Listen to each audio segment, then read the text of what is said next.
So the gang's all here. Let's call the meeting to order. 6:33 p.m. on November 28th, 2022. This is the Fire Mitigation Advisory Committee. And we have Paul Yingling, Kelly Hunter, John Bell, David Douglas, and Carolyn Bowers, secretary for the committee. You should all see the agenda in front of you at this point. Are there any changes that we need to make to this agenda this evening?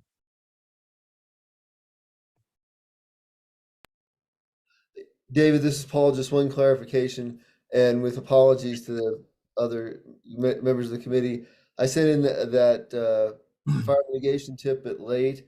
Is that going to just be rolled up under education? Yes, I think that's fine.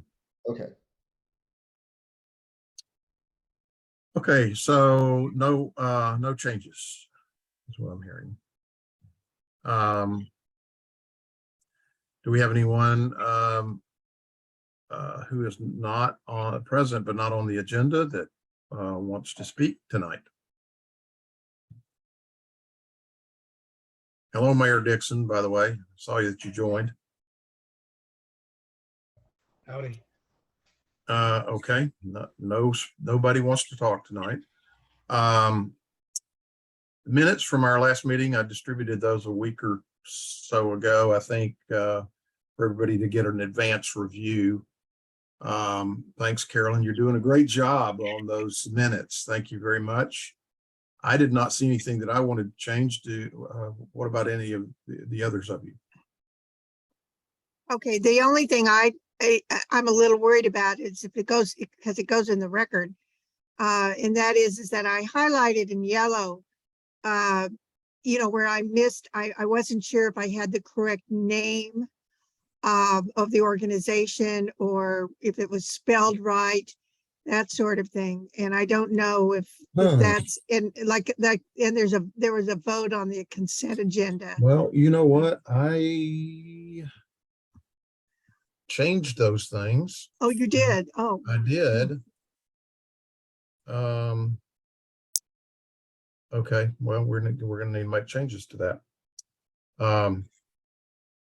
Yeah, I made the changes to everything that was in yellow, including the second for the minutes of the last meeting. That was Kelly. okay.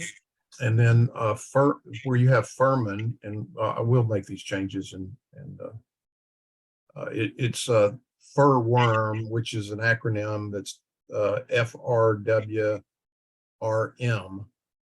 And don't ask me what the acronym stands for. FUR.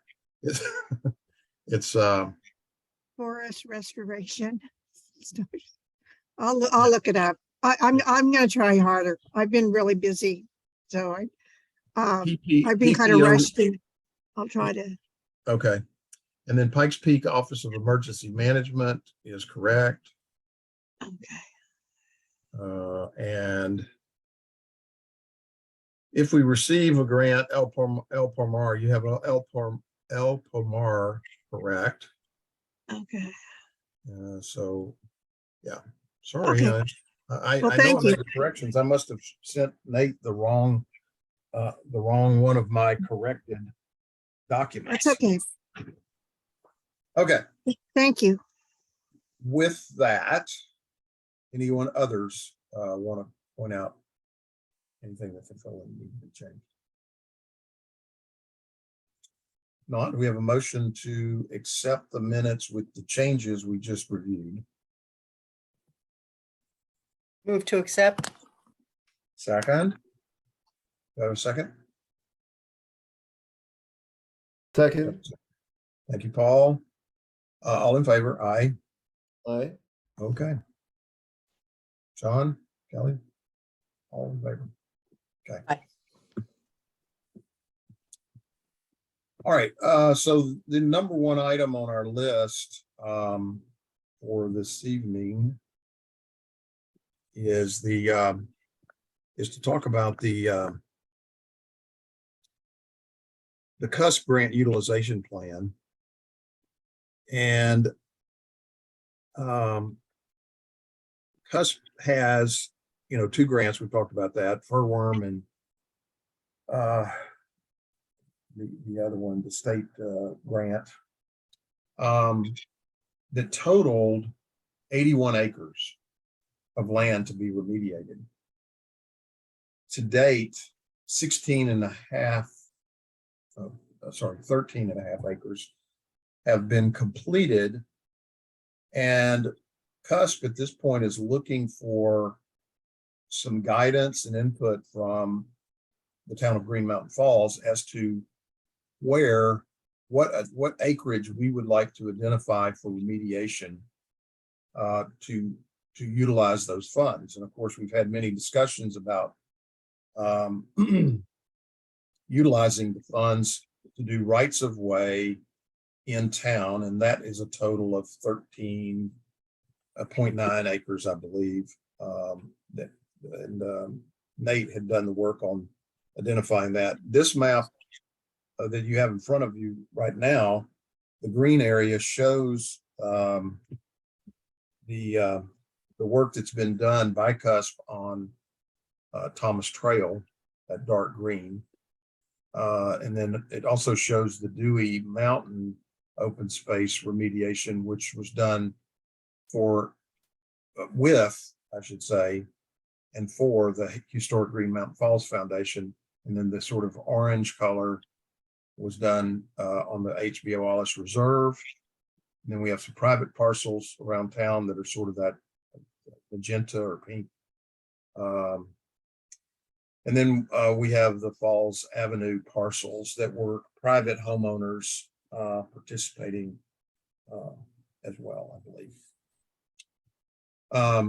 So that gives you sort of an overview. The next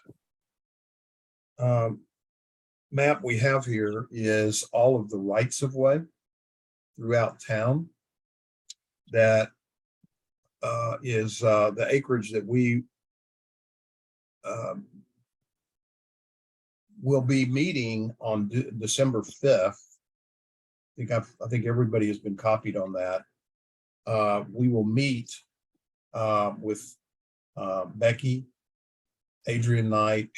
I'd like to have as many of us on the Fire Mitigation Advisory Committee as can be there attend. I think Mayor Dixon is going to be there. I think Nick is planning to be there. And what we're really going to try and do is work a plan of action of what needs to be done, because CUSP doesn't want to do the work on the rights of way without having some method of a formal agreement with adjoining property owners, so that we don't get into a squabble if they happen to get a tree that's maybe right on the property line. We want to have a best efforts to have a document that, that we, number one, educate in advance our town property owners that this work is going to be done and that we need their cooperation. So it's a pretty big task when you look at all of the parcels that adjoin the red areas. That's a lot of property owners to get around and get people to buy into and agree to participate in this is a lot of work. So we're going to try and kick that off on December 5th to develop a plan of communication, a release document that would be signed by the homeowners. We'll determine whether or not every one of these properties and the property boundaries need to be walked in advance, but CUSP was pretty adamant about wanting some assurances before they begin this work.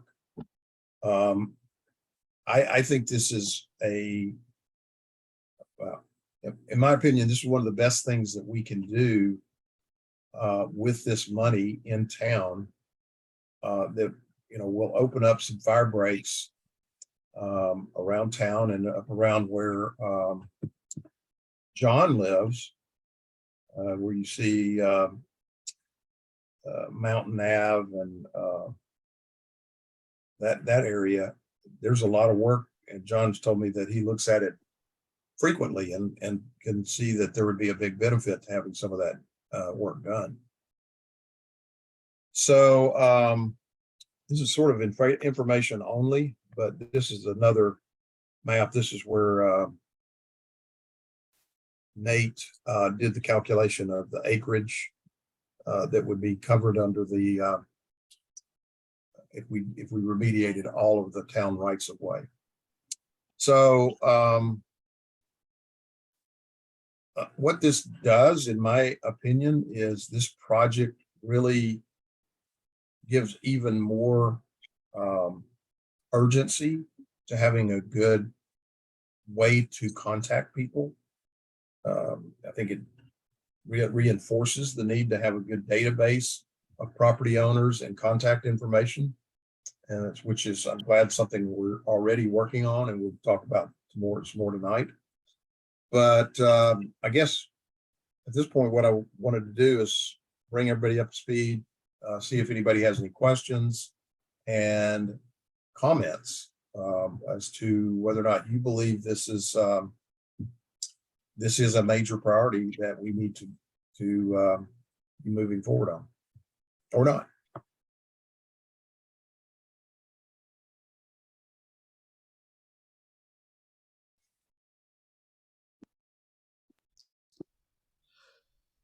So David, this is Paul, and I think this is a great initiative.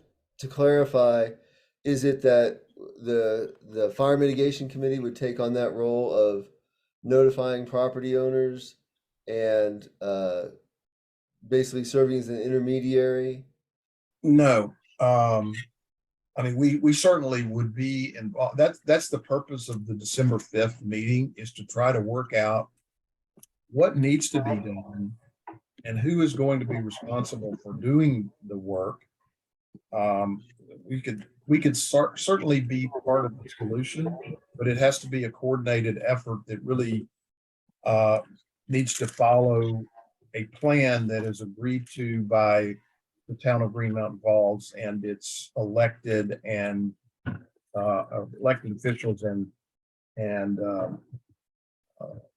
town management.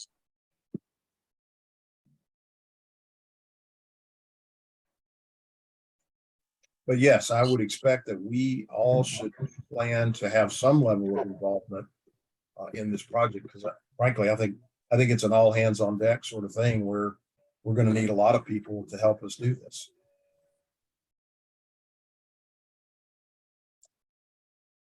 I think, Kelly, you have said that you could attend the meeting on the 5th. I think, Do you want me there physically or on Zoom? well, I have asked that we have a Zoom link simply because Adrian Knight has asked for it, and I can only be available on Zoom. Yeah, I'm available. Okay. And John, I think you said you could attend, and I think Nick has said he can. Paul, is this something you can attend? Is it the evening of the 5th? No, it's during the day. No, I'm sorry. I'm Okay. booked. Okay. Well, if Dan, if John and Kelly and I are in attendance, it, because of that, makes it an official meeting, or I should say a workshop meeting of the Fire Mitigation Advisory Committee, which will require public notice.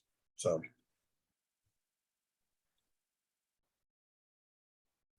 I have a quick question, David. When you talk about we need all hands on deck for this, exactly what are you for getting the word out to, or to contact the property owners, or?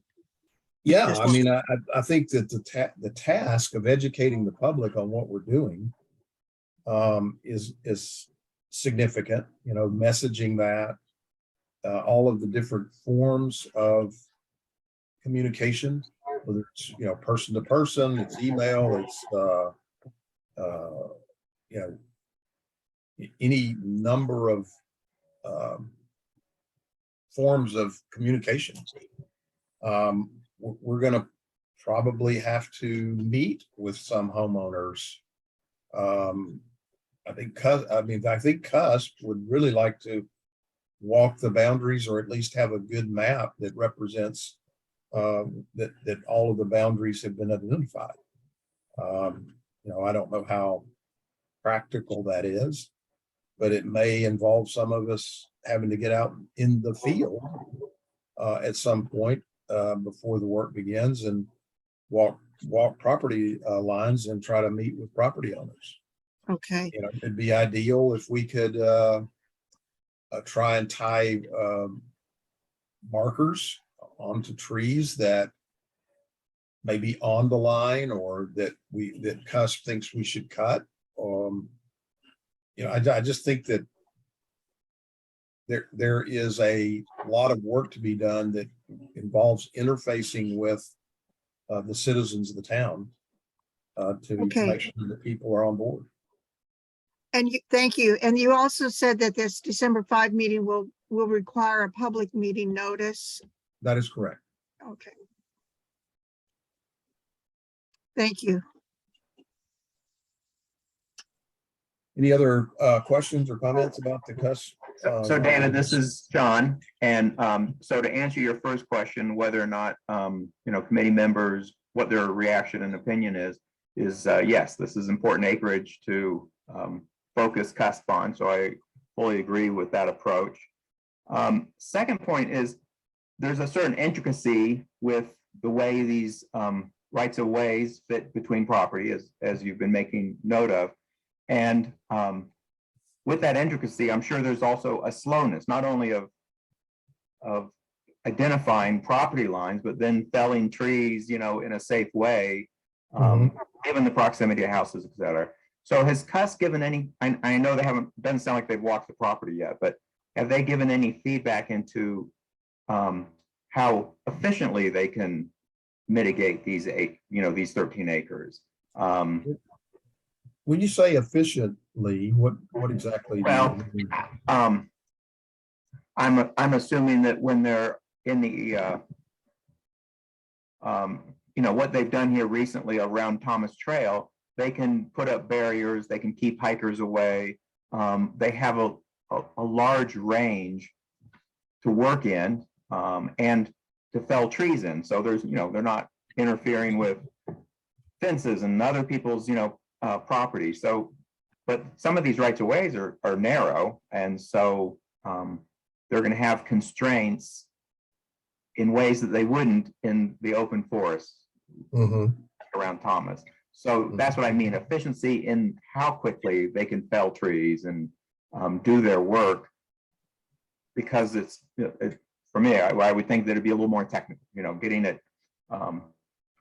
making sure, again, that they're missing fences, houses, sheds, et cetera. Well, I can just tell you from Adrian's, and that would be a great question, John, to ask Adrian on the 5th, is that, because he's the one who can best answer it.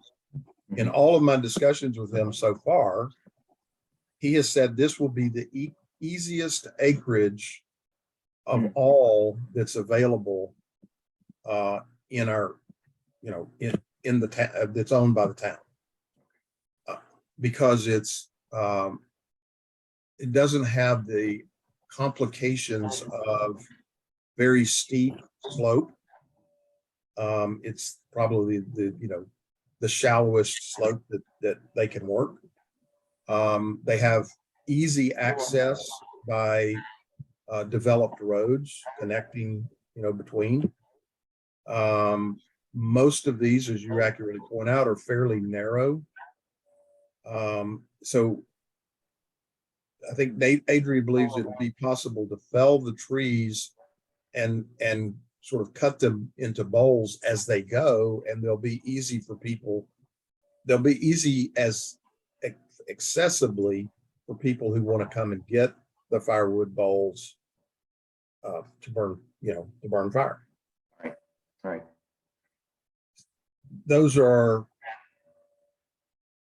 paraphrasing the discussions I've had with Adrian.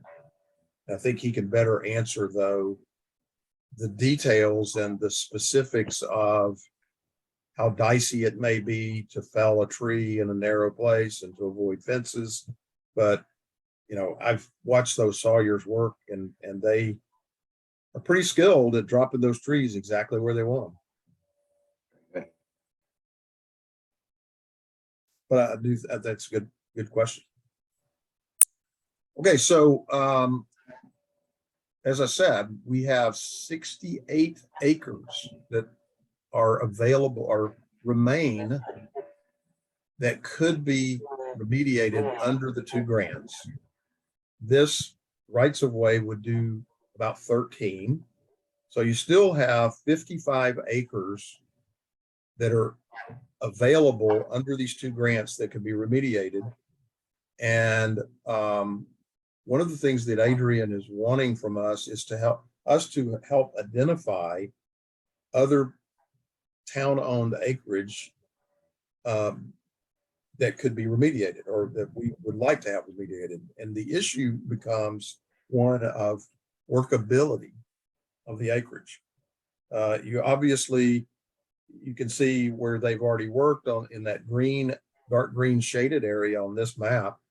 There's still a lot of pink that has not been worked above where cusp has already been, but that terrain gets really, really steep, and it's doubtful they can work that acreage. He believes that there is some acreage that can be worked to the sort of northwest of where they ended up on Thomas Trail. But that, I think, you know, that they've already crossed into Teller County. So what he's talking about is doing work in Teller County, in that area over there where the pink is. So that would, you know, I don't know what other town-owned land that there's, you know, you're looking at it. I don't think there's a whole lot more acreage that can be remediated other than these blocks. And of course, Mile High Youth Corps did that section that's to the east of where Cusp worked. It's not shaded because Cusp is the source of this map, and so they did not draw that in. And I don't know how much more above Thomas Trail can be worked from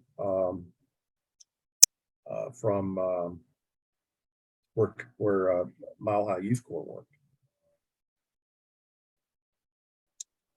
One It does thought, get pretty steep up there. it is, and it's very steep. One thought I had is everywhere you see pink on the around the borders of the dark green that Cusp has already done, they were just trying to stay away as much as possible from encroaching mistakenly on private land. And he basically said, you know, if we had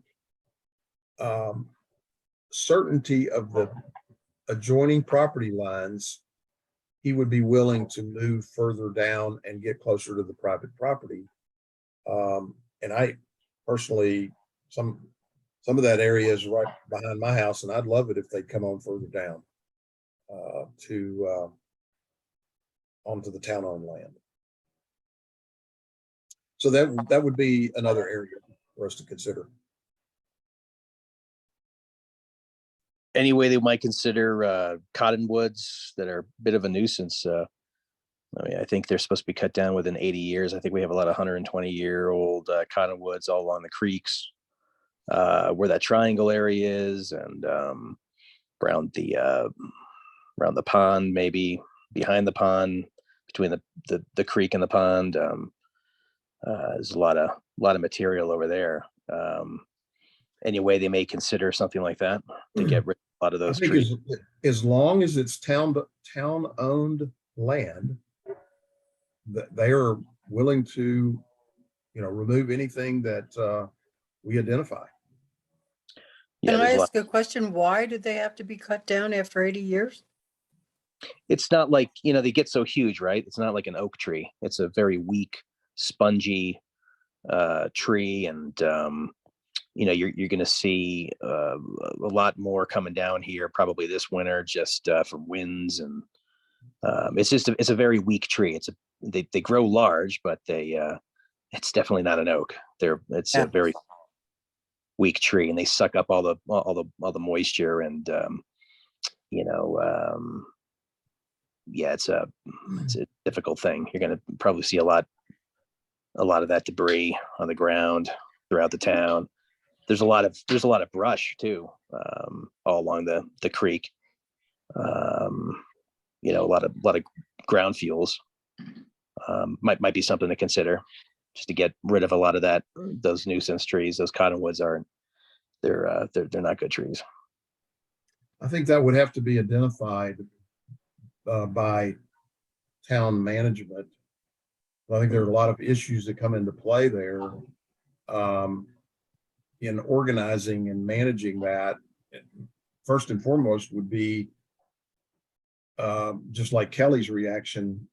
Why would we remove those? That you're going to have a lot of town residents that are going to ask that very question, because you start removing those big old cottonwoods along the creek, and it's going to look pretty barren.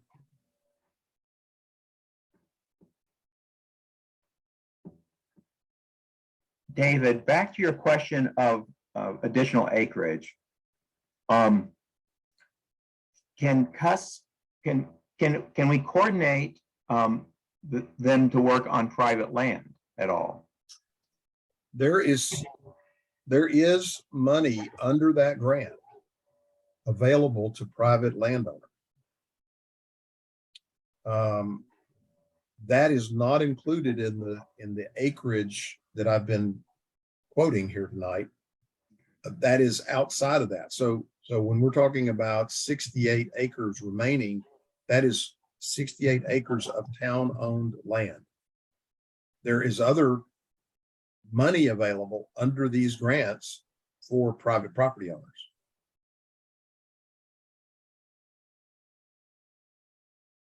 So, that's a matter of people, contacting CUSP and saying, I want to participate. But it is a cost sharing grant. Sounds like another education communication opportunity for Fire Mitigation Committee. So about half the acreage is covered under a grant that expires at the end of 2023. And the other half of the acreage is covered under a grant that expires at the end of 2024. So clearly the urgency to get something done on the grant that expires in 23 is pretty high. We need to get started on this right away. That's why I wanted to have the meeting on December 5th, is to get started on an action plan. So David, here's a theoretical approach: is if you just looked at all the pink area, regardless of steepness of terrain, there's not, at least eyeballing it, it doesn't look like there's 68 acres there. Is that? I wonder the same thing. I kind of doubt there is. So while the grant allows for 68 acres, I think we're going to need to be realistic that we're not going to be able to fully utilize the grant. Well, so let me clarify one thing. They assume a certain number of acres based on a price per acre or a cost per acre to remediate. Mm-hmm. So as the cost goes up, it's eating up the grant funds.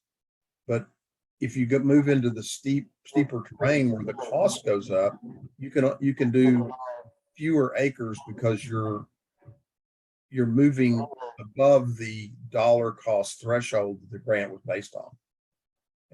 Am I saying that in a a way that's understandable. Okay. So you're right. There may not be 68 physical acres to remediate. But as you get into steeper terrain, the cost per acre goes up, and there's a finite amount of dollars.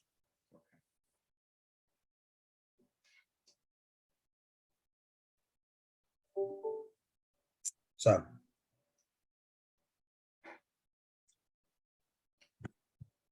And so in our meeting on December 5th, I would like, since we'll have all the sort of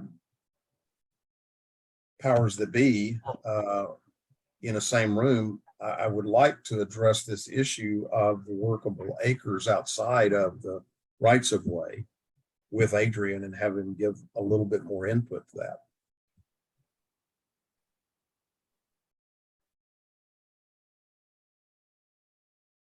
So any questions you have related to the additional workable acres, I would encourage you to, to bring those up in the meeting with Adrian. Okay.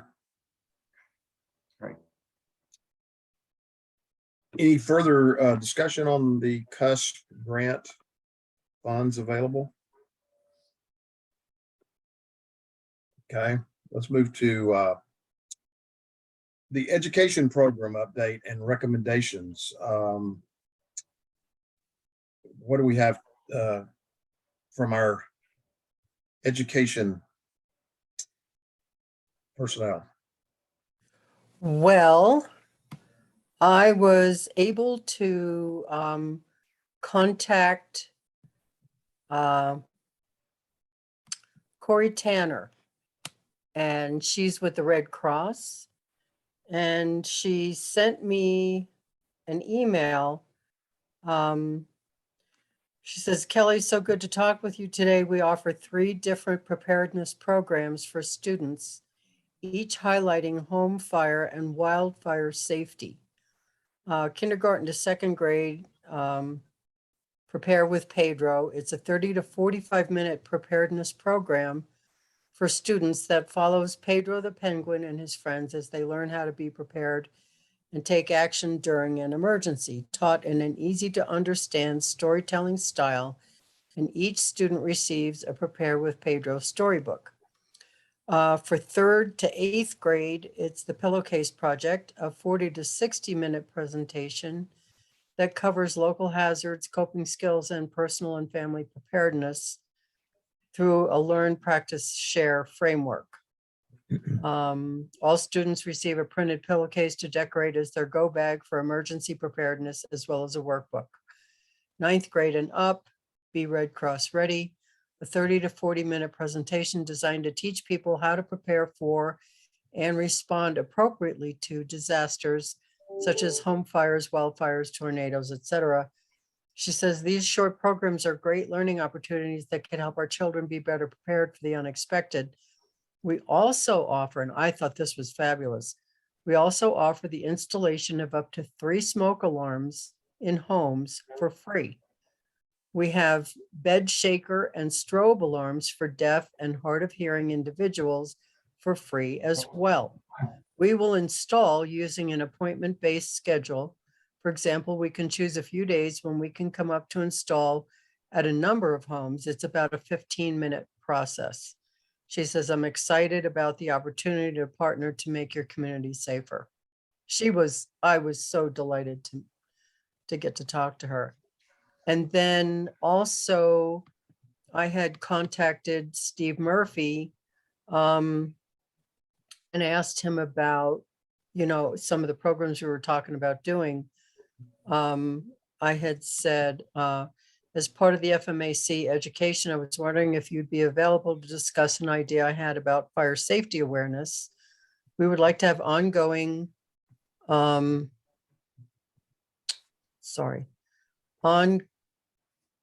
programs and education, maybe quarterly. One of the ideas I had was to sponsor firefighter games. Years ago, when as director at Miramont Castle in Manitou, we installed the firefighters exhibit, and I learned that they used to do fighter games and competitions.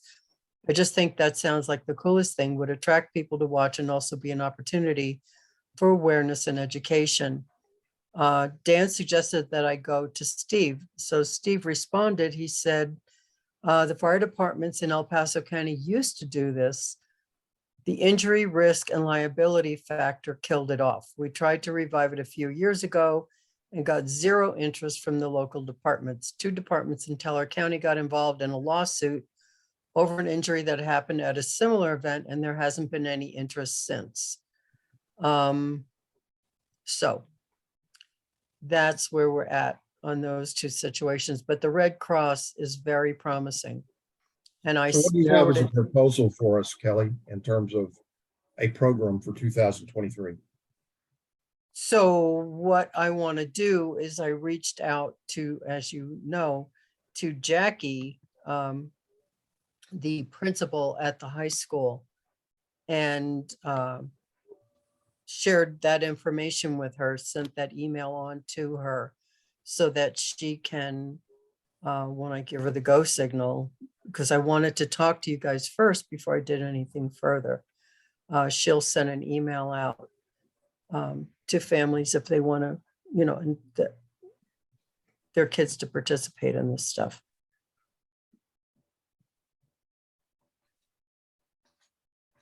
Hey Kelly, this is Paul. So to clarify, are these extracurricular programs that like after school programs that parents opt into?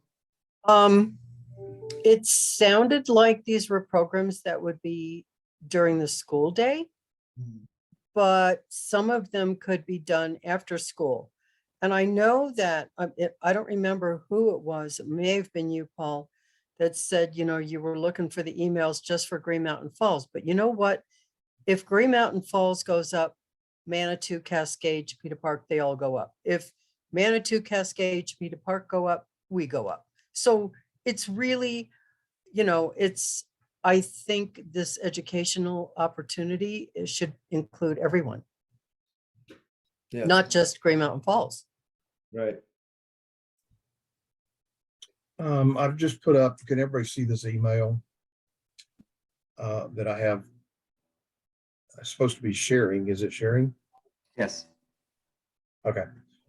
So this is an email that Dan Batten sent to Carolyn Bowers back the end of October. I think answering Carolyn's question about ideas on a program. And he said, Kelly and I believe it would be more prudent to start a training calendar dictating 4 quarterly training sessions instead of monthly events. Below are some ideas. Please provide yours. So what was proposed, or I guess what was suggested in an email by Dan to Carolyn, was first quarter GMF fire, past, present, future. Second quarter movie night, Paradise Fire documentary, GMF evacuation awareness. Third quarter national fire status and GMF project updates. And fourth quarter fire safety during the holidays. So I guess my question is, Kelly, if you were involved in this, discussion with Dan, how does what you've presented tonight fit into a first, second, third, and fourth quarter calendar? Well, I guess we would be in the fourth quarter now, the end of the year. Wait a minute, no, let me. What we've talked about all along is, this year's gone. I can't do anything about this year. We're talking about 2023 and developing a program for 2023. So how does what you presented tonight fit into this suggestion of a education program for 2023? Okay, I'm going to back up, because what I had hoped, and I had suggested to Corey Tanner, or whatever her name was, from Red Cross, was I would love to see this month at the school, the opportunity to present fire safety for the holidays when everybody's got live trees in their homes. So yes, I would love to see all this happen in 23. But in addition to that, I would like to start this month. If the principal is willing and able and Red Cross is able to do some educational opportunity at the school or even at Sally Bush. So starting there, that's what I would like. As far as the first quarter, I have not had an opportunity to speak to Dan about any of this other stuff. So the answer is, I don't know. Okay. The first quarter, it says, I'm not sure what it means when it says GMF fire, past, present, and future. If that means, or what we've gleaned from, what we've learned from like the Waldo Canyon fire, I'm not sure what he means because he's had family crisis going on. We have not had a chance to talk. Okay. So here is an email that John Bell sent to you and Dan on, I don't have a date. Looks where he like it was outlined some Halloween. thoughts on that. Has that had any discussion or comment or response to John?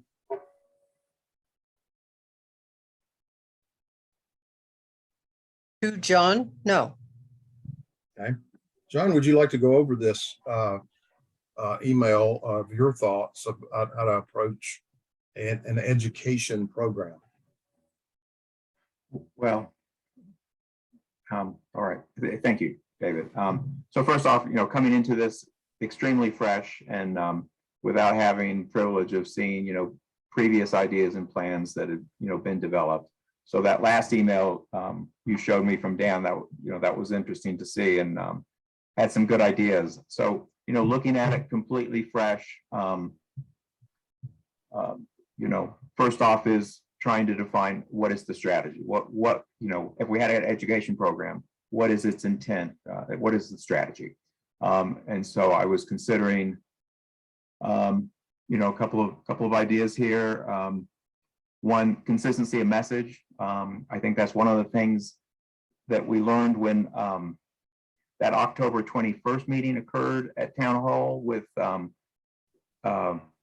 OEM people and I'm forgetting who all was there. We had Homeland Security, but they talked about simple communication, simple messaging. Second thing, trying to target as many populations within GMF as possible, meaning without having a good distribution list. If we are approaching people from the church, approaching people through the Friends of Ute Pass hiking group. So trying to hit multiple groups, trying to do multiple mechanisms of communication. So of course, social media is a popular mechanism, trying to find, harvest emails one way or another. That's a method. But trying to be broad in communication methodology. And then last was focusing on Paul's monthly tips, because again, we've already got a good mechanism there that I think can grow and develop and continue to put out simple, specific ideas to the residents so that they understand, or be reinforced with basic principles. And then I put together just some rough ideas about how to then start executing that strategy. And the first was looking at how to harvest names and emails of our residents, because that seems to be very critical. How do we get the message out if we don't know who's living here and have a mechanism for getting contact with them? So a lot of ideas have been thrown out in terms of potential lists. And so I was just trying to capture what are the lists that have been talked about and maybe adding a couple of new ones. So thanks to Kelly, we've got contact at the UPass Elementary School, and they're willing to share their list. And again, in each one of these cases, we don't receive the list. We simply receive the benefit of the list stakeholders sending something out on our behalf. And so, again, this is where messaging becomes very clear, very important in terms of what is this, the simple message that we want to deliver that then will get a response, because it's all voluntary when we utilize these various lists. So Church of the Wildwood, Darlene's already said that she's willing to send something out on behalf. Friends of Ute Pass, I believe, Rocco would do something on our behalf. Green Box, that's probably a little bit more of a stretch because, but I believe from what I've heard is Historic Green Mountain Falls, now with the large amount of properties that they own, they have a very strong invested interest in fire mitigation. So I believe, there could be a mechanism to get Green Box to participate, Chamber of Commerce. So anyway, I was just brainstorming lists. And so that was the November, December timeframe. And then it just continued from there, trying to put together different ideas of how to contact and with that strategy, multiple mechanisms, utilizing partly what's been done in the past, like Bronc Days, and some things in the future that are not specific, like Zoom meetings, but having, again, multiple mechanisms of getting hold of people. So again, I'm, just throwing out ideas for Dan and Kelly to consider and evaluate. And that was the extent of my email. Okay, and then you lay out for each month, so November, December, and then March, Zoom meeting number 1, April, Zoom meeting number 2, May, a fire mitigation property assessment workshop, June, a chipper day, July, a participate in the mayor's Green Box Forum, and August, participate in Bronc Day, and September having a second chipper day. So this program that you're laying out is in 2023 consists of 1, 2, 3, 4, 5, 6, 7 months of some sort of we'll call it touch of communication with the residents of Green Mountain Falls, or at least the opportunity to.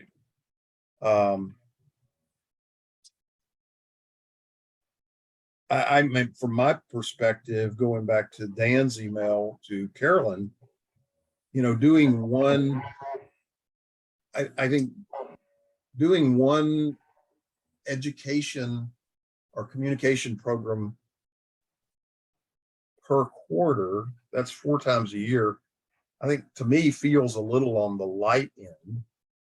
I would think that a minimum of 6 and probably realistically 9, or somewhere in the 6 to 9, you've got 7 here.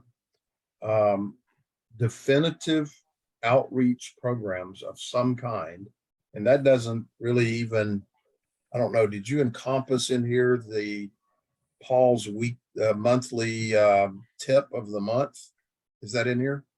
Well, it is under this, it's number, it was in the strategy section. I just was saying that's something yeah, that there we it is. continue to do.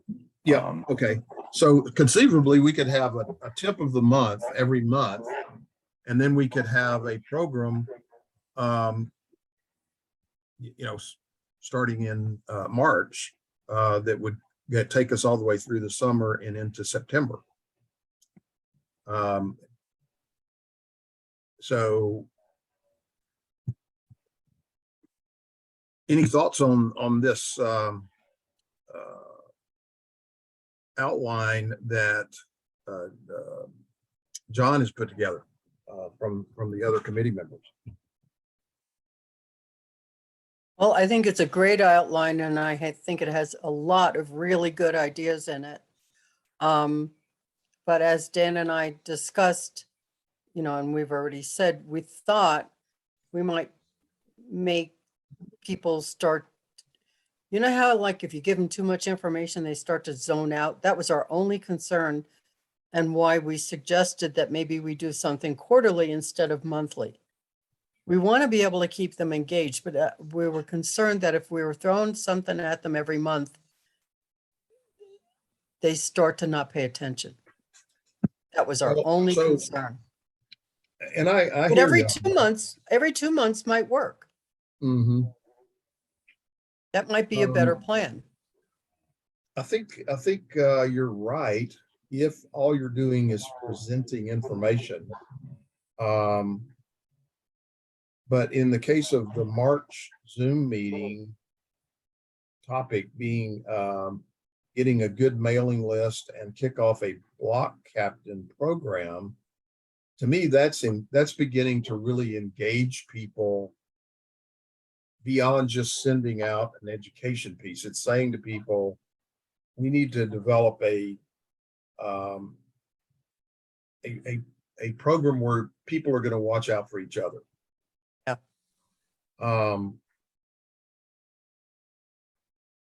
In April, you could present a topic that would be of,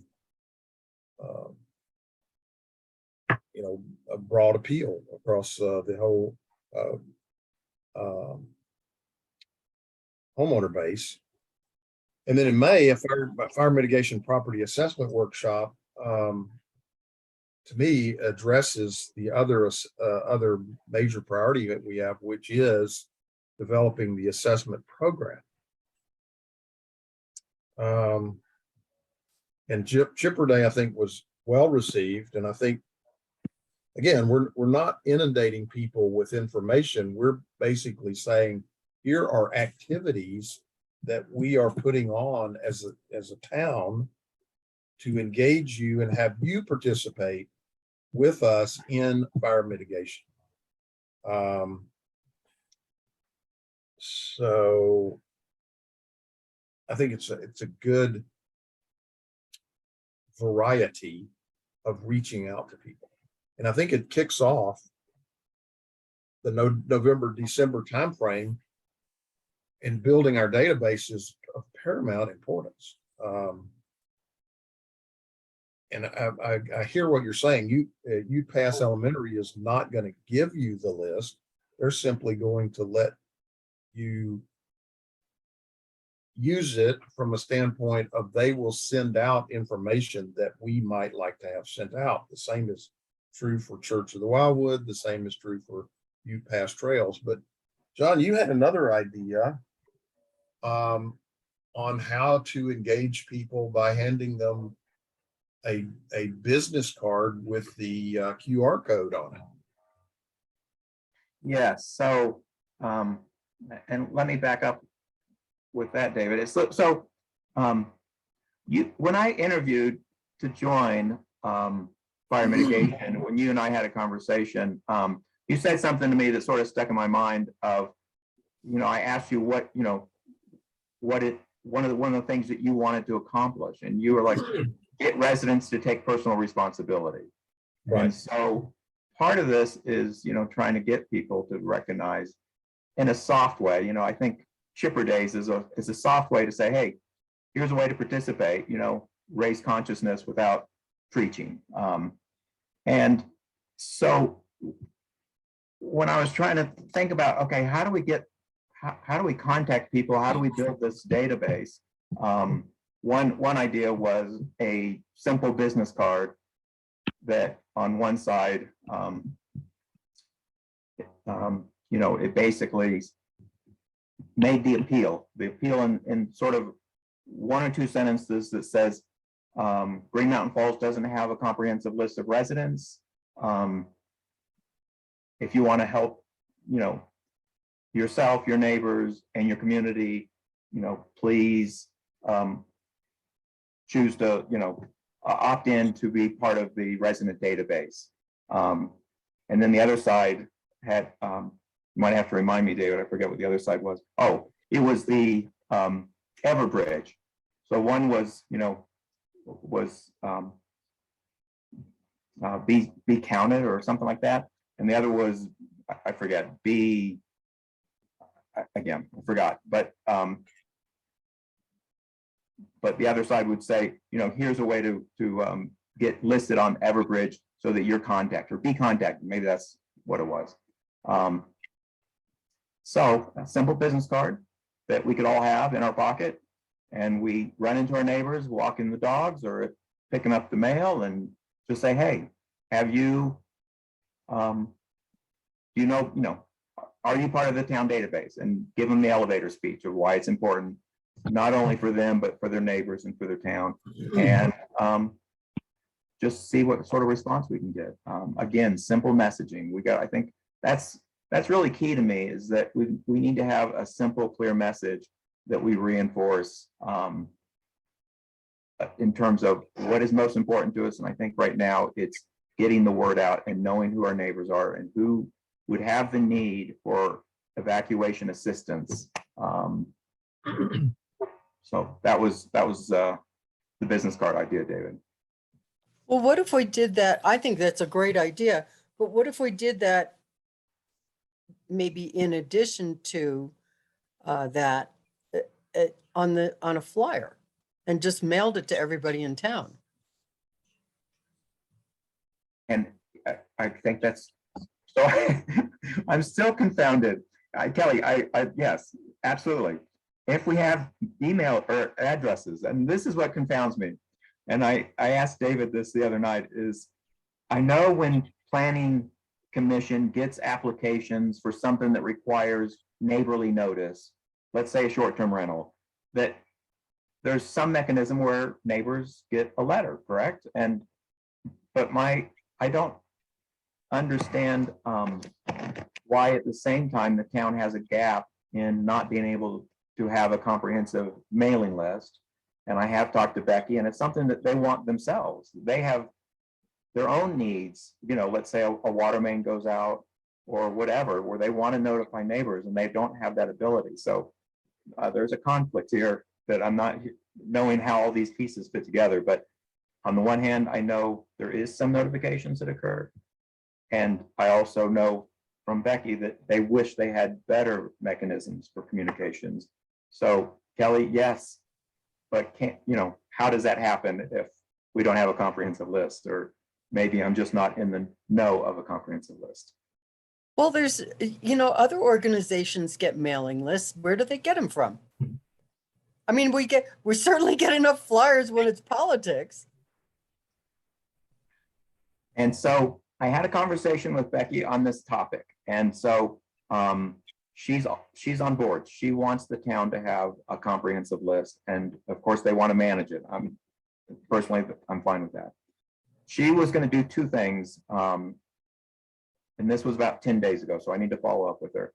She was going to check with the town or El Paso County Tax Assessor Office to see can the Tax Assessor Office provide a town-wide list of all property owners, and that shows who's on record for owning the property. It doesn't show who lives there, right? Because it could be a rental, it could be many reasons why.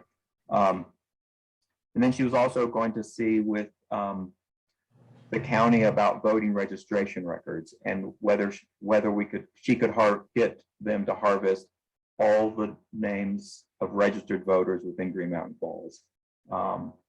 That would be much more accurate as to who actually lives here, but it wouldn't capture summer residents.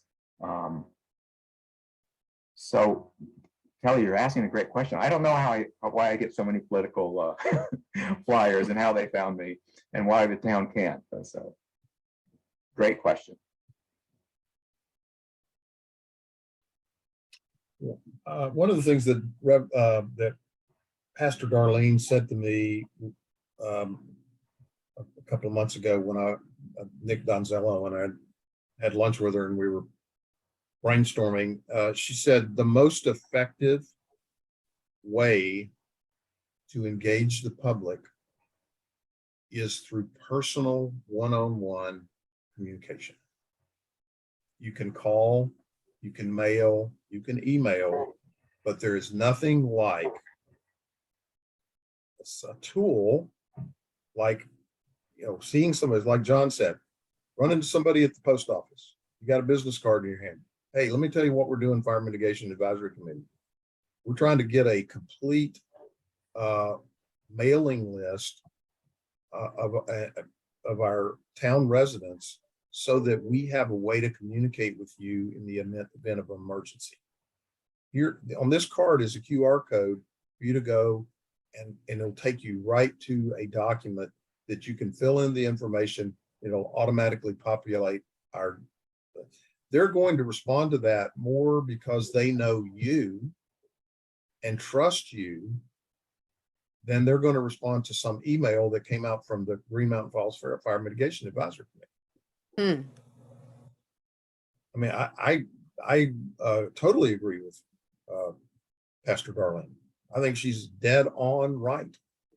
People like to do business with people they know. And that applies to just about everything. So I think it is going to take a door-to-door approach. I think it's going to take a personal approach. And we can augment it with emails, but I'll tell you what, I get so many emails that I've gotten to the point when the first thing I do when I get up in the morning and as I sit there and I go through and I delete everything that I think is junk. I look for emails that I am expecting or that somebody that I know but I delete everything else because I don't have time for it. If somebody sends me something in the mail that requires me to look at it or read it, if it's not something I have a red hot interest in at that moment, I throw it in the trash can. So I believe that the only way we're going to get there is through this personal approach of talking to people. And I think that carrying a card in your pocket that you can give to someone and at the same time explain it to them is a great approach to do this. I do too. I think that a door-to-door approach, and Reverend Darlene has basically said she would be willing to help with that. Nick, you're a big proponent of that. I know you're on the call. I know you have been really pushing that. Well, I was thinking even just on my own block, I could just do that door to door on my own street. Yeah, exactly. And that goes back to having block captains. That's exactly what you would get a block captain to do. Is you've got somebody that will carry the ball on a very grassroots level and talk to their neighbors. I mean, heck, I can walk across the street or up the street or down the street, 3 or 4 houses. I know everybody. I could easily talk to them and say, let me tell you what we're doing in Fire Mitigation Advisory Committee. They are more likely to listen to me because I'm a neighbor than for any other reason. Yeah. How do we go about, so I guess the next step would be, how do we go about getting those cards? Do you want to design it, John? I can throw out a draft, and Becky said that she liked the idea too, and she said printing cards is not an issue. The town will print, 1,000 business cards for us at little cost. So I'm happy to throw out a first draft, and Paul can add his QR code, and we'll just make sure that that's what I'll do. I'll throw out a first draft for everybody. Cool. So what do Um, you think? Do I have the go-ahead to ask Jackie at the elementary school to send an email out with the Pony Press to invite people to a first session? Or I didn't want to do anything without talking to you guys first. It's something you want to do this month, right? If possible. I mean, it may be that it's just too late, but I just keep thinking, I remember my dad coming home one year after Christmas and saying to me, I was 7, I still remember this. he must have had the most horrific year in the fire department that Christmas. And he said when a Christmas tree catches on fire, it melts the paint off the walls on the opposite side of the room. You can't get out of the house fast enough. And so I'm thinking, being it's the holidays, a lot of people have live trees in their home, and that might be a good place to start. Also, we're burning wood in our fireplaces and stuff. It might be the perfect time to start is this month, if we can do it. But we're talking in the next few weeks. I don't know if that's possible to make that happen. But it's just a thought. And if not, then in January.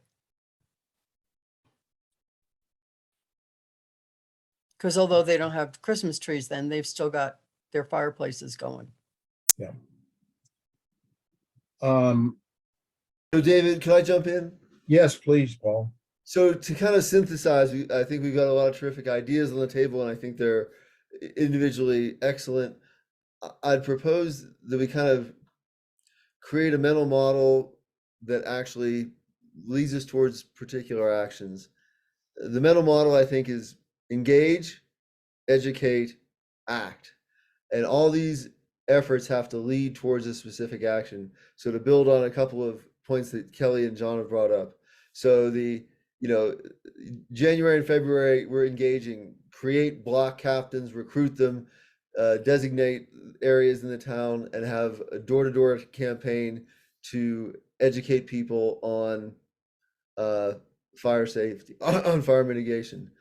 The educate runs through March and April, and then in June we're asking for an action to participate in Chipper Days. The same model could be applied, as Kelly points out, towards holiday safety. Engage people starting at Bronc Days. Build those relationships with the schools, educate throughout the fall with specific actions in November and December, so that people have a go bag in the event of a holiday fire. So I think we have to build a rhythm into the calendar similar to what John's described, so that, but always with a bias towards, we're going to produce an action. We're going to, I think Kelly has a point about engaging the public's attention. We can't demand something of the public every month, but asking for a particular action per quarter, even if it's just 2 Chipper Days and a holiday safety theme, I think would move us towards action. Because I think we've got a lot of great ideas we've discussed. I think we have to start acting on some of those ideas.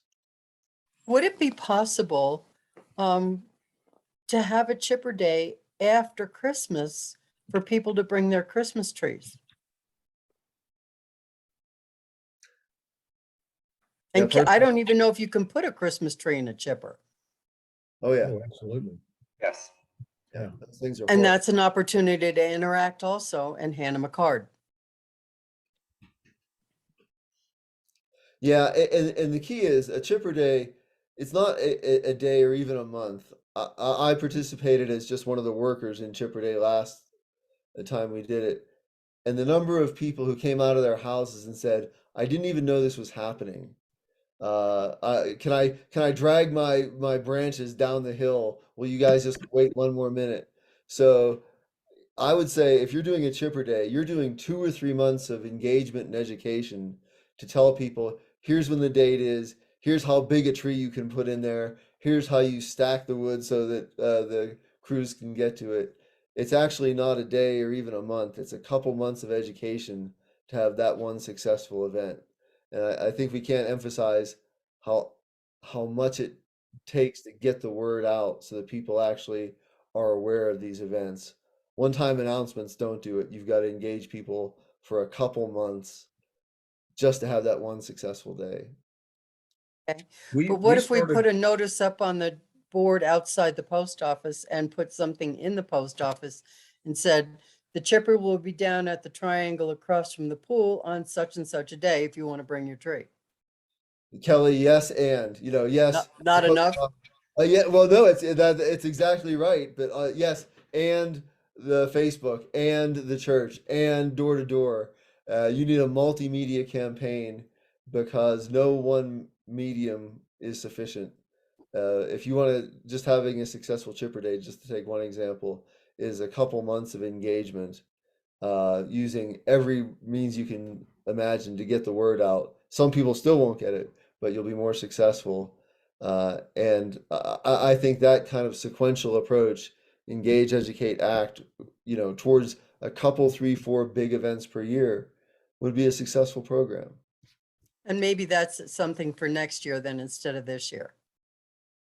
Yeah, it might be hard to pull together this year, but again, I think if you just assume that it's a couple months of work to engage and educate, get the word out, requiring an action, yeah, I think planning ahead a couple months in advance is time well spent. And I just will remind everybody that when we set the date for the September Chipper Day, we set that date, I think, at least 2 months in advance, maybe 3.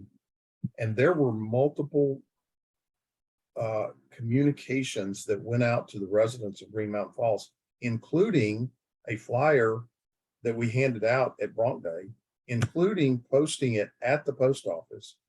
The mayor put it in his monthly letter that he sends out to everybody by email that he has on his list. There were multiple ways that we were trying to tell people we were doing this. And right up until the week of the Chipper Day, I was still encountering people who were going, "Hey, what's going on with everybody piling up their limbs on the side of the road?" But the point is that will grow, because as you put it on the calendar and you reinforce it with people, then all of a sudden you'll have people who will say, "When's our next Chipper Day?" They'll start asking you instead of you telling them. And that's where we have to get to, is a program that people are engaged with. And that's where we really need to have, as John has said, what is our strategy? We need to have a clear, consistent MSA, Fire Mitigation Advisory Committee message. And heck, I'm good with prevent loss of life, minimize the loss of structure. I would make number 3 community engagement to make fire breaks, to clean up their private property. And then we've got to get this direct communication piece, which is a mailing list that we can engage people. Part of the reason that we had so many additions late in the game on our Chipper Day was because we utilized the Chipeta Park mailing list, which included 500 people. And, we got, I don't remember how many signups right at, within the week. So that just tells me that if we have direct line of communication with people, you're going to get a response. So what we really need here is to decide on a program that has actions. John is written in here for November, December. What are the key subtasks? Well, you got to draft a common letter saying, explain to residents what we need. Coordinating with Reverend Darlene, talking to Rocco, best route to checking with Greenbox to get them to send out. So those are specific actions. What we need is to decide as a team, as a committee, what we want to do and who's going to be responsible for getting it done. And we've got to have a program like John has laid out here that says, here's the calendar and here's what we're going to be doing. And here are the things that we need to do to make that happen. So I guess the question I've got is,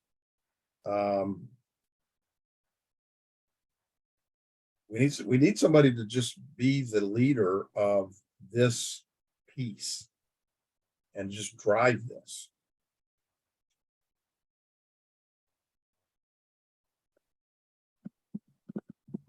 David, I'll take on the task of drafting that letter for to engage the residents about who we are, what we aim to achieve, and I'll have a draft ready for our next meeting.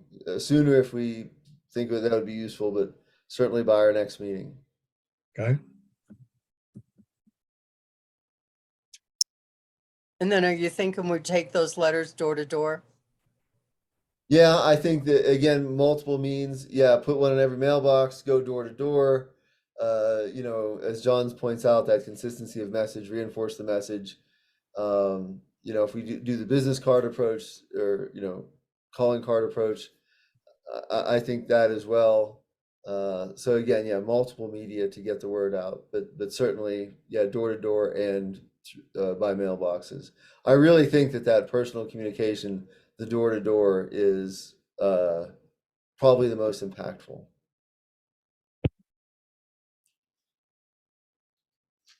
John, I believe you did a wonderful job laying this out. Could we get you to be the driver? I'm happy to. Yes, if that's what you need, David. I'm happy to do that. Paul, I mean, I think that would be great if you take the first stab at writing a letter. And I think that I would go ahead and start circulating it among the committee members for everybody to sort of edit, give input on, and come up with something we all feel is an accurate statement of, I think the way John wrote it here is explaining to the residents why we need their support. That's a pretty weighty letter. But I also think it's sort of like a manifesto. It sets out the direction we're going. Right.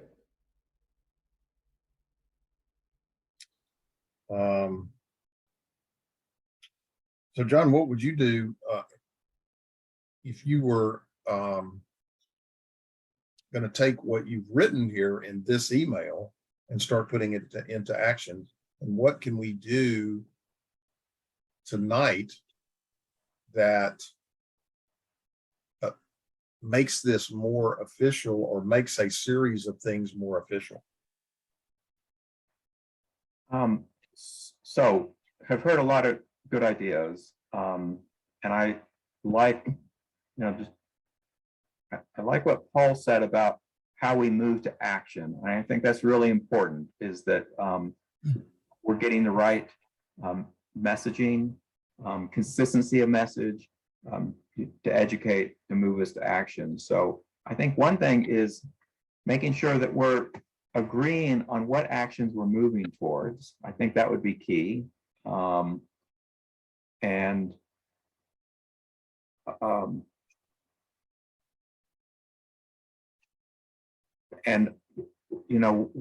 With Kelly's idea of, I really like the idea about, the Christmas tree and Christmas safety awareness, and moving towards that action towards the end of 2023, I think would be very effective.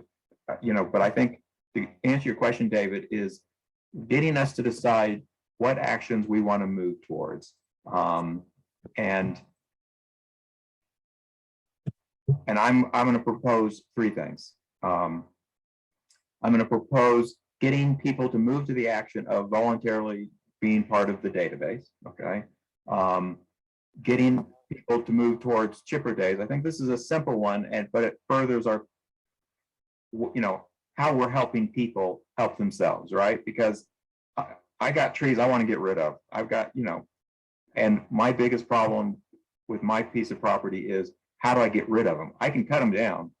I gotta get rid of them after I cut them down. So that, I think that helps the residents help themselves.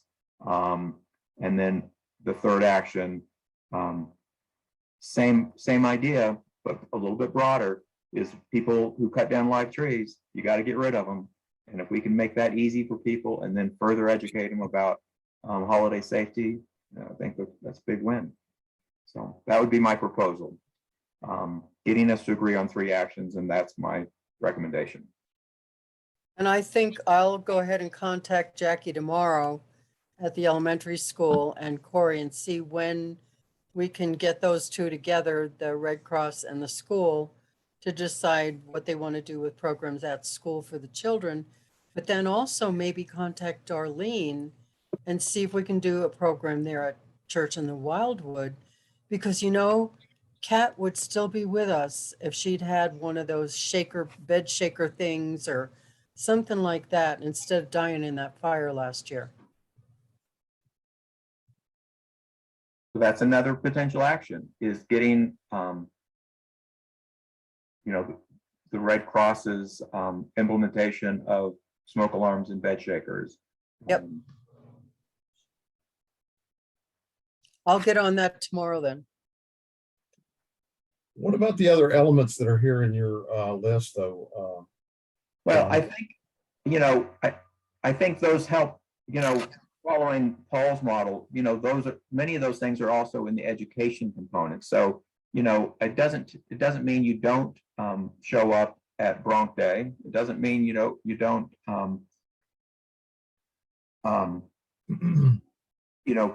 we need to talk about the strategy of how property assessments occur with Dan's leave of absence. But I mean, I think He's still doing the property assessments, he said. oh, He only okay. had a few, Okay.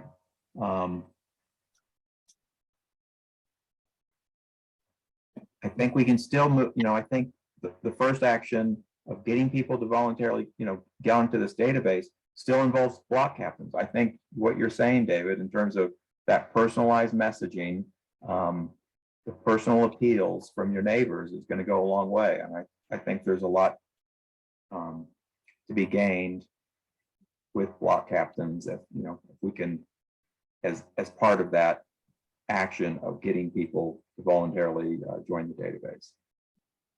So, to be clear, with respect to that, Paul had set up a Google database that is automatically fed by people responding to the QR code and filling in the information. So it's my expectation, or my assumption, I should say, that we are going to continue on that path. Now, I heard something earlier, John, you said that Becky wants the town to own this. I don't know what that means exactly. If it means the town is going to build this database themselves, that's fine. I think the Fire Mitigation Advisory Committee needs to continue on the path of building it too. Here's couldn't what hurt for both to have it. Here's what I think I heard from Becky is that the value of such a list is bigger than fire mitigation, and that the town would be a huge benefactor of having such a list. The second thing is building trust. Is how do we communicate and build trust with our neighbors of how the list will be used, and only used for legitimate purposes. And I think that's what Becky's putting on a city hat to say, okay, this needs to be city owned, and that would give people trust. The Fire Mitigation Advisory Committee is not a rogue organization. We are an organization that is part of the town of Green Mountain Falls. I'm going to agree. I'm not. I think we need to negotiate how this, how we communicate, how each end is met. I think there's legitimate use of the lists both ways, and I think we need to figure that out. Why So would Dave, we not both have a list? well, I think we need to have one common list. I think that's what we need to do. And I'm personally fine with us helping Becky build the list, and if the town wants to maintain the list, but we need to have the access to the list that gets us our functions realized. So as long as our needs are being met, I think that's the most essential thing. And I think that the best way to build the list is not to ask for the information in some future promise of help. It's to provide a service that then builds a contact list. So when you have a chipper day, by definition, you're getting someone's name, address, email, and phone number. That's right. And we've talked about that, is each contact helps build the list, right? The same with fire mitigation assessments. When Dan goes to somebody's home, he has their name, address, phone number, and email. And so I think the key is, because John, you're right, there's a trust issue. If I go up to somebody's door, say, "Hey, I'd like your email," so I bet you would, it's. But if we're providing a service that then builds a database, that I think is a better approach, because it builds the relationship, it builds the trust, it provides a service, and there's a tangential benefit that we're also building this database. Yeah, I think we need to be ready to answer how will the list be used, okay? And what securities we have in place to ensure that it's only used, in those appropriate manners. And then also how we're going to maintain the list. I think that's my biggest concern with Becky's approach, is it's a one-time collection of data, and it's going to be dynamic, right? People move in, people move out. How do people opt in? How do people opt out? What components? I know, Paul, part of you've worked on this component is what pieces do people opt into and not. So I think that's where messaging and building trust is very critical.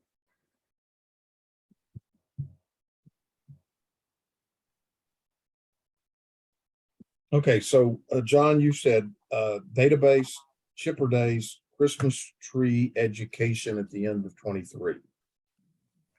I'm throwing that out as what are the actions? What are we trying to drive at Okay. using Paul's model? What about the assessment piece, or do we want to include that in our?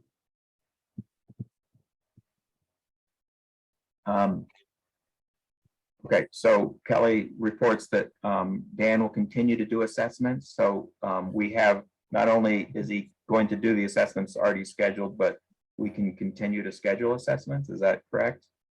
I don't know about continuing to assess, because when I saw him the other day, I said, I assumed that meant he would not be doing assessments, but he said, no, we will be. But I think he said he only had like 3 of them. Okay. Whether My he problem- continues or not, I don't know. Right, okay. Well, he's supposed to show up at my property December 1st, and so I can ask him.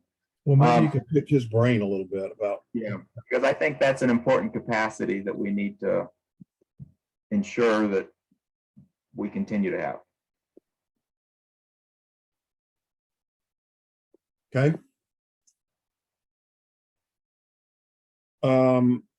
I have proposed that we and John has agreed to lead the education program development from this point. Is there anyone who is opposed to that that path forward, or in other words said, that is everybody in agreement? Yes. Paul? Yes, absolutely. Okay. John? All right, well, I'm gonna ask for a lot of help. Gonna ask Okay. for what? A lot of help, Absolutely. It's not something you want to try and do alone. a lot of help, okay. Okay, any other comments here or issues about our education program? I'm going to go back to our agenda. Assessment plan update. I think we just got that. And I think we have talked about the Green Mountain Falls resident property owner database update. If y'all disagree, let me know. Then moving to new business. So let me, without being too detailed, Dan contacted me. Well, actually, he emailed me and said that he had a fairly serious family issue that the resolution of the family issue, and it has to do with a family member health, not his, is indeterminate. And he feels like he cannot give the amount of time and attention to the Fire Mitigation Advisory Committee right now, given this situation in his family. He has offered to resign from the committee, recognizing that him not participating is going to put us in a hole in terms of getting things done. Or he has offered, to just kind of be on a leave of absence until the family situation resolves. And he said, look, if there's someone in the wings that you want to, if you want me to resign because you have somebody who will step in and be able to contribute, then I'm willing to do that too. Well, I don't have anybody standing in the wings that, I've thought about some people over the last few months who, in the case that we had to fill a vacancy, would we have someone? But as of right now, I don't. And so my inclination, so there's a couple of issues here. One is Dan is our vice chair. But if we look at the municipal code with regard to committees, we are required to elect new officers at the beginning of each year. The first meeting of the new year, we're supposed to elect officers. So that means in January, that requirement will be upon us. The other part of the municipal code is that we, as committee members, serve a three-year term. 2023 will be my third term. So that means 2023 is my last year that under the town municipal code, I cannot continue to serve. So I think what we need to do is make sure that we have continuity in transition. And I think we do need a vice chair in place. And so this is not necessarily for action tonight, is to let you know that we have elections coming up. We do have a vice chair that at this point is inactive. I do think that we need to fill the vice chair position. And I'd really sort of like to do that not later than the next meeting. And in that case, we might want to just go ahead and have our officer election in the next meeting. So I would like to invite some comment and input from you all about that issue. The elections are in January? Yeah, George, by the municipal code, we are required to elect a new slate of officers for the first meeting in the first month of the year. Okay, I have a question. So does that mean you're done in January? No, it doesn't. So I have another year to go Okay, in my term as a Fire Mitigation Advisory Committee member. Okay, I've served as the chair for the last 2 years, and if y'all are sick of me and you want to have a new chair, that's fine. You can, and if you want me to stay on, I'm happy to do that too. I'm flexible. I just want to serve. so you're Uh, allowed to stay on, but not as the head of the committee more than 3 years? My reading of the municipal code is it's a 3-year term. There is I forget the exact, you can offer to stay, or you can put your name in the hat to continue on the committee. It doesn't mean that you're automatic beyond the 3 years. Okay. Thanks. You're welcome. So anyway, I guess thoughts from anyone on this subject of Dan and him offering to resign or to be on leave of absence, and what we do about his role as vice chair. Any thoughts about that? Well, when I spoke to him the other day, I would love to see him stay, just take a leave of absence now until the situation is resolved. And it could be resolved in the next couple of months. We just don't know. Right.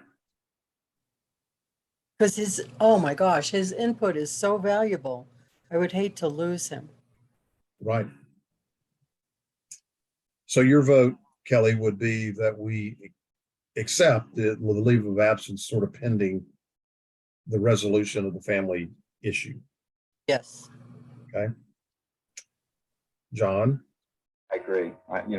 He brings valuable knowledge to the committee, just the short time I've, witnessed his participation. So I think there's value in waiting to see how his family issue resolves and accepting his leave of absence.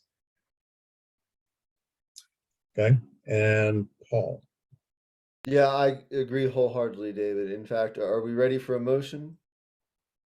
Yeah, absolutely. I'll move to extend to Dan Batten an indefinite leave of absence for his tenure as a member of the Fire Mitigation Committee. I'll second that. Okay, all in favor? Aye. I can't vote for that, Paul, and I'll tell you why. You're saying indefinite, and I don't know that we should give somebody an indefinite leave of absence. We tonight have seen. David, Yes. maybe, because I'm going to agree with you, why don't you call a vote for the negative, and then we can discuss it, and you can Okay. add your comments. Okay, call a vote for, we have Paul and Kelly who have voted for, and all in who are against. Aye. Myself, yes. So we have a split, and so discussion. And David, my decline to accept the motion is for the same reasons you're articulating. The word indefinite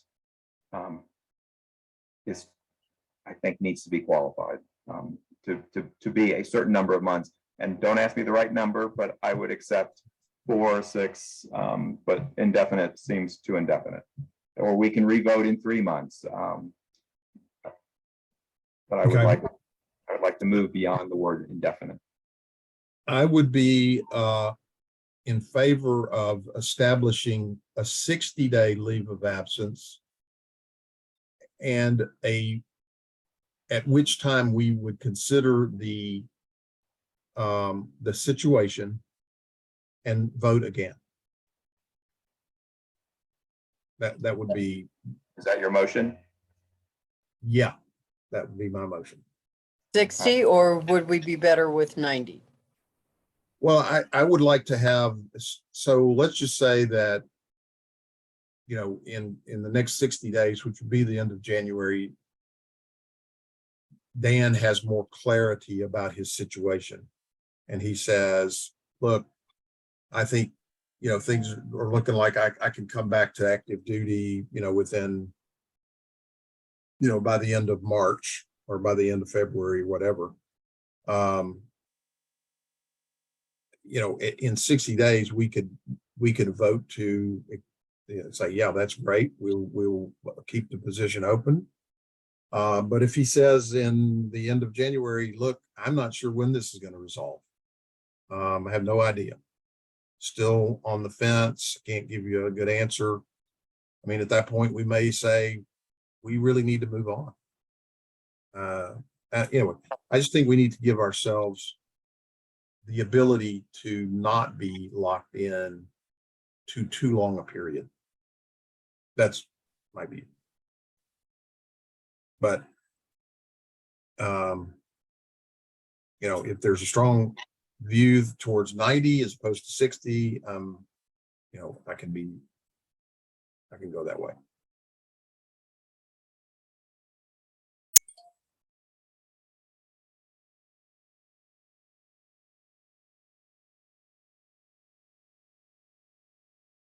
Any thoughts? Kelly, I think you're wanting 90. John? I either. I think they're good numbers as long as we have touch points with Dan to say, how, you know, how are things going? Okay. And also look at our own needs. Okay. Paul? Yeah, I would lean towards 90 because, you know, the holidays, it's hard to, you know, Okay. do any kind of activity. So I think a 90-day, and it's Dan, you know, we can trust him to do the right thing. Right. Exactly. regardless. Yeah, so I'm comfortable with a 90-day extension. Okay, then the motion would be, we accept Dan's offer of a leave of absence, or we extend him a leave of absence for 90 days, and at the end of which we will reconsider the leave of absence for extension or just ending his term in 90 days. Second? That's the, so Paul is seconded. All in favor? Aye. I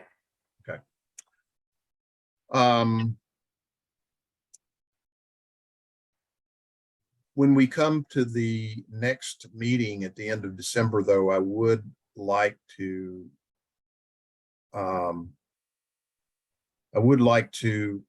make a decision with regard to the vice chairmanship.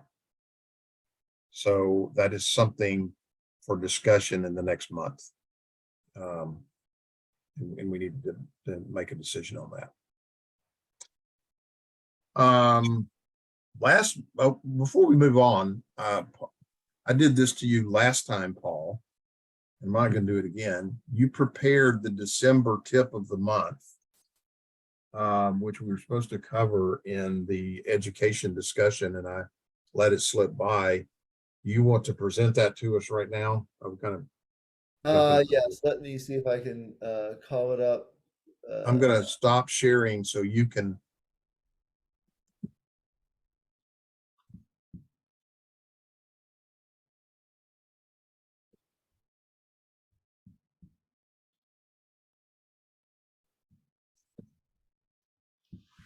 All right, I'll bring it up in just a second. Unfortunately, it says host is disabled participant screen sharing. So you should have a kind of a shield on your control bar with one of the options. When you click on the shield, should say the top, enable participant screen sharing. Okay, so I have, it says one participant can share at a time. Multiple participants can share simultaneously. Is that the one you're talking about? Yes, clicking any of those should enable. Okay, I just clicked the multiple. Okay, we got it. Okay, so apropos of Kelly's conversation on fire safety, this is taken from the Red Cross fire safety website, and it talks about the things that Kelly has raised, the proper display of Christmas trees, lights, candles, uh, you know, bedtime checks, smoke detectors, those kinds of things. And so that's my proposal for the December fire mitigation tip. Wow. That's Yeah. almost like a Christmas present to you, Kelly. And Kelly's absolutely right. The Red Cross is just wonderful. Their resources are really terrific. No need to reinvent the wheel. They have great resources. That lets Kelly do exactly what she wanted to do in December, is get some communication out to the school, right, Kelly? Yep. Mission accomplished. Wow, Paul, great. I like it. So Paul, do you want to send that to me and I'll get that on to Jackie, or? Yes, we'll do. Okay, great. I'll email it at the end of the meeting here tonight. How are we distributing these otherwise, Paul? Posted on the bulletin boards in town, the hiking trailheads, the post office, the town Facebook page. I think Carolyn has put up the last two. Is that right, Carolyn? That you got, yeah. I believe. Oh gosh, now I'm so embarrassed. Our Wildwoods Minister Darlene has shared it in her newsletter. So multiple media. Having said that, we haven't had a response. Like no one has filled out that QR code, and so Do you think people Yeah. people know how to fill it out? I mean, do you think people know what it is?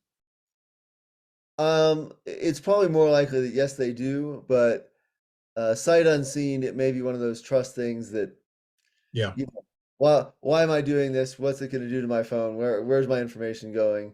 That's why I think the idea of a personal engagement, the business card, the door to door can complement this. I don't know that I'm going to fill out a QR code cold off of a poster, but Yeah. if my neighbor talks to me about it and says, "Hey, this is a good deal. I'm working with these folks. They're really great." I think we'll see the engagement go way up. Okay. I like it. Yep. That's great. I make a motion that we accept the December tip of the month and get it distributed. I second it. All in favor? Aye. Aye. Let's get it done. Thank you, Paul. I'm sorry that I keep That looks terrific. overlooking you. Yeah, no worries. No worries. Happy to do that. Okay. I am going to go back to our agenda. Everybody see that? Not No. yet. No. You don't see the agenda. No. All right. Let's see here.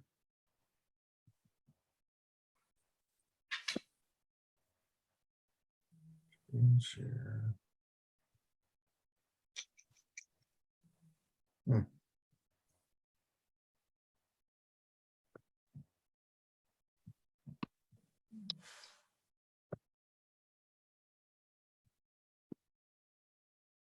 Now do you see it?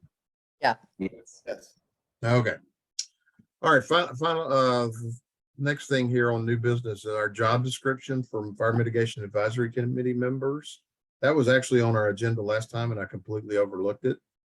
But we had talked about this and I said, I'll take a stab at writing one.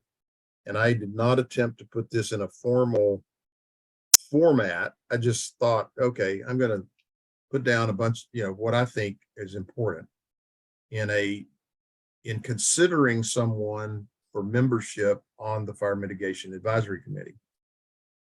First of all, the owner should the candidate should be a property owner or full-time resident of Green Mountain Falls. Has proficiency in Microsoft suite of products, meaning, email, Word, and Excel. Has good oral and written communication skills, because after all, that's what we do, is we do a lot of communicating, and we're going to be doing a lot more. Has the ability and willingness to research various related subjects for the benefit of the committee. So research skills. Has basic and rudimentary knowledge of forest health, fuels mitigation, and/or grant writing skills. And I think we can be pretty broad in that. I mean, when I joined the committee, my knowledge of the forest and particularly the issues of the forest that we're dealing with was a result of having met with Michelle Connolly and having her do an assessment of my property and learning what all the issues are. And I went on a hike. So anyway, I think, as long as people are coming to us with some rudimentary knowledge, I think that's sufficient. Has life or work experience related to planning or execution of projects, just like we've been talking about tonight, is planning and executing a project. Willing to and capable of supporting field work. So that means getting out there with our boots on and our poles periodically and walking around in the woods. Has skills to analyze problems and develop solutions in collaboration with a group. Has a willingness and availability to work on committee assignments outside of the monthly meetings, and has the free time to attend meetings of the FMAC at least monthly. That was my stab at it. I'm just, throwing it out there. If y'all want to add to this, if you think some of these are unreasonable, we can take away from it. But, I do think that we need to have something that says this is what we require of people that want to join our committee. Any discussion? Well, I can tell you, I'm not proficient when it comes to Excel.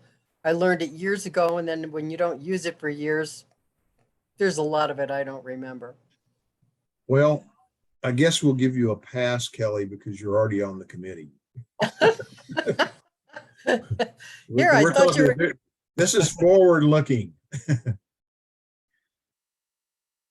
So your grandmother. I'm using the term grandfathered in the typical sense. Only- Okay. I am a grandmother, so I guess that still counts. Okay.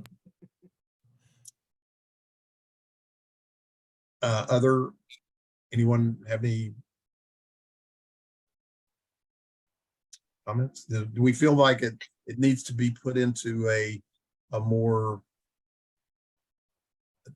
a better format than this? I mean, this is just a list of 10 things.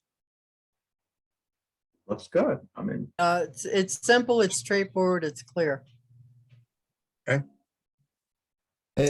David, your thought is that this is shared with the town manager for informing potential candidates.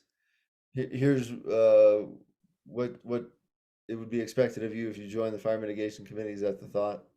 Yes, yeah. I mean, I think John, when I was recruiting him to join, he said, "What's expected of me?" And I think that if let's say that we had an opening and we had 3 candidates, we would have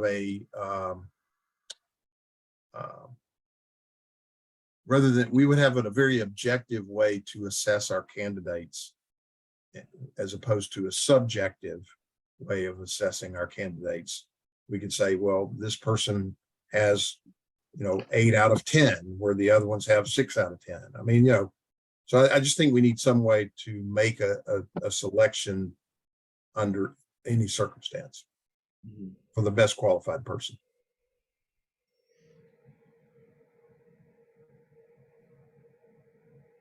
So, it's unlikely that somebody's going to have all 10. We're just trying to get the most important things. So, you have a motion to accept this without revision? accept the draft job description as presented. Okay. Second.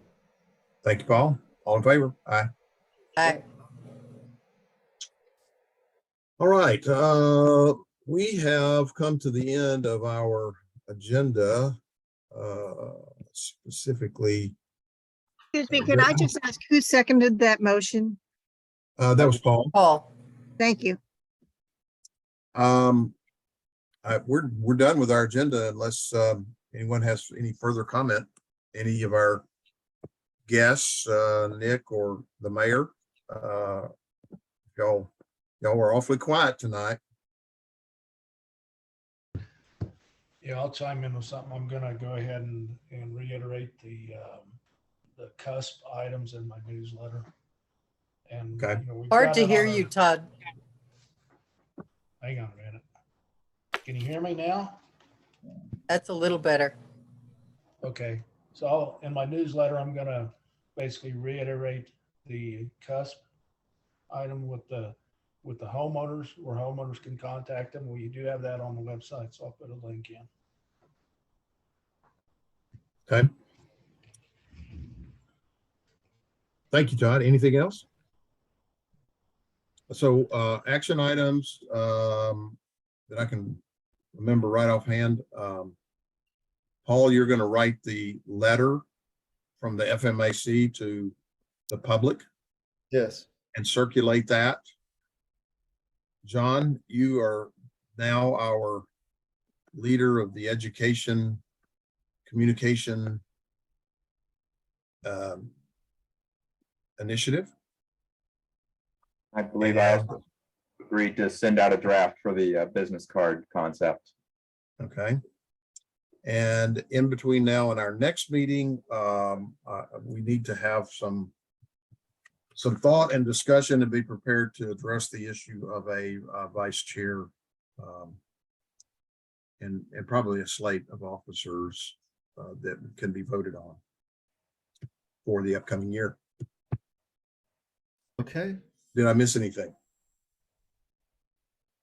Paul, can I get your phone number? And John, can I get yours? Yes. Would it be better if I put it in chat, or you just want me to say it out loud? Oh, I'll just write it down.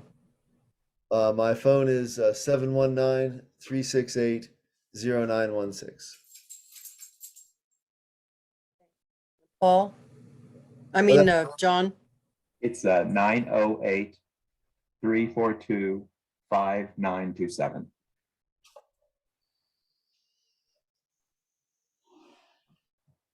So let me repeat those. John, you're 908-342-5927. Correct. Okay, and Paul, you're 719-368-0916. Yes. Great. John, do you want me to contact you tomorrow after I get a hold of Red Cross and the school?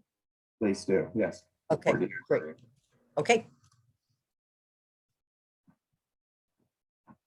I failed to, I overlooked that Carolyn had put in a couple of comments along the way. Her view was that block captains should start in January. I think that's probably a bit aggressive because we're going to need a lot of block captains and we got to identify those along the way. And what does the letter say? And I think we did cover that as to what would be addressed in the letter. So Carolyn. When I wrote that first message about the block captains, I just wanted to make sure that people didn't ignore it, but I see now that it'll be all part of the plan. I don't think it's too aggressive, but that's, I just think it's just such a great idea. And as you guys know, I think I really like it. Well, John, maybe you can enlist Carolyn's help in recruiting block captains.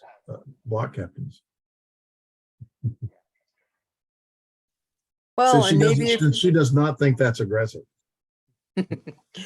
maybe if you're a block captain, you can also recruit other people on your block to be block captains so that it's, if you have a really long block like you, David, you might be able to Exactly. recruit other people. Exactly. All right. Well, I think it was a very good meeting and good discussion, a lot of productive work tonight. Thank everybody for coming prepared and all the work that was done in between last meeting and this meeting. I think a lot of good stuff was done. in addressing a next meeting date, it would be obviously after Christmas. Let's see here, November, December. Is that the 26th? Oh gosh, that's the day after Christmas. Thoughts, you know, I can meet the day after Christmas. I'm not a big deal for me. I don't know how that impacts any of the others of you. I can meet the day after Christmas. I'm available. Yep. I'm not going to make any promises, but I can always just get the video. That's right. Yeah, Okay, then our next meeting of the Fire Mitigation Committee will be December 26th. And everybody's got work assignments, and we can certainly talk in the time between now and then if we need to.